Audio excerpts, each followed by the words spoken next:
এত রাতে যখন আমার ভাইরাল লেবুর পিনিক খেতে ইচ্ছে করলো তখন আর দেরি না করে মজা করে বানিয়ে ফেললাম একটা লেবু দিয়ে এই মজাদার ভাইরাল লেবুর পিনিক। হ্যালো, আসসালামু আলাইকুম, this is Miran, welcome back to my channel. লেবুর পিনিক বানানোর জন্য এখানে একটা লেবু আমি গোল গোল করে কেটে নিয়েছি। মরিচের গুঁড়ো লাগবে, বিট লবণ, নর্মাল লবণ, শসা আর হচ্ছে ভাজা চাট মশলা আর হচ্ছে একটু লাগবে ধনিয়া পাতা।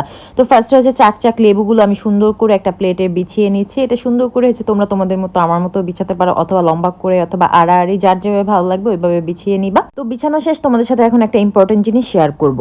সবার একটাই প্রশ্ন, আপু তুমি এত খাও তাও এত স্লিম থাকো কিভাবে? তাহলে আজকে আমি তোমাদেরকে সেই গোপন সত্যটা বলেই দিলাম। আমি স্লিমিং ক্যাপসুলটা নিয়েছি জান্নাতিস গ্লো এই পেজ থেকে। খেতে খেতে যারা মোটা হয়ে যাচ্ছ কিন্তু ফিট থাকতে চাও তারা কিন্তু অ্যাবডোমেন স্লিমিং ক্যাপসুলটা খেয়ে দেখতে পারো আমার মতো। সম্পূর্ণ প্রাকৃতিক উপাদান দিয়ে তৈরি এই অর্গানিক প্রোডাক্টটি তোমার ওজন কমাতে সাহায্য করবে কোনো প্রকার সাইড এফেক্ট ছাড়াই। এটি খেলে এক মাসে হচ্ছে 5 থেকে 8 কেজি ওজন কমাতে পারবে। ওজন কমানোর পাশাপাশি এটি তোমার গ্যাস্ট্রিকের সমস্যাও দূর করবে। আমি বলবো না যে একদিন খেলে চিকেন হয়ে যাবে, অবশ্যই নিয়মিত 2বার এটা খেতে হবে, তাহলে বুঝতে পারবা ওজন কমছে কিনা।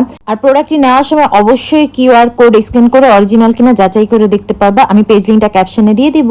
তো এখন বিছানো শেষ, এখন আমি উপর থেকে ফার্স্টে হচ্ছে খাবার লবণ, যেটা নর্মাল লবণ, সেটা দিলাম। এরপর দিব হচ্ছে মরিচের গুঁড়ো। আমি তো অনেক ঝাল খাই, এই জন্য আমি মরিচের গুঁড়ো বেশি দিচ্ছি, আবার খেয়াল করতেছি কোনটায় কম পড়ছে সেখানে আবার বেশি করে দিয়ে দিলাম। তারপর দিলাম হচ্ছে ভাজা চাট মশলা, এটাও দিতে হবে, তাহলে অনেক সুন্দর ফ্লেভার অ্যাড হবে। এরপর দিব বিট লবণ। বিট লবণ ছাড়া কিন্তু এটা টেস্ট হবে না, অবশ্যই মুখরোচক করতে হলে বিট লবণ দিতে হবে, না থাকলে নর্মাল লবণ দিয়ে করতে পারবো। এরপর ধনিয়া পাতা কুচি দিলাম ভালো করে, যে জায়গায় না পড়ছে ওই জায়গায় আমি একটু দিয়ে নিলাম। তারপর যে শশাগুলো কুচি করে রাখছি না, ওইটাকে আমি হচ্ছে একটু লেবুর রস, তারপর বিট লবণ, মরিচের গুঁড়ো, ধনিয়া পাতা দিয়ে চটকে নিলাম। এখন হচ্ছে প্রতিটা লেবুর পিনিকের উপর একটু একটু করে দিয়ে দিব, সুন্দর করে বিছিয়ে দিব।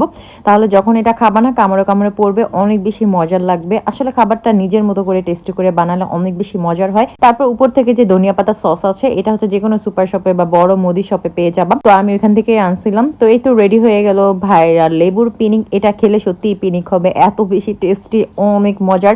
তোমরা একবার হলো বাসায় ট্রাই করতে পারো, আর কে কে খেয়েছো জানাতে পারো। অথবা তুমি তোমার কোনো ফ্রেন্ডকে যদি লোভ লাগাতে চাও তাহলে এক্ষুনি ভিডিওতে তাকে মেনশন করে লোভ লাগিয়ে দাও। তো আজকের মধ্যে এখানে বিদায় নিচ্ছি। Thanks for watching.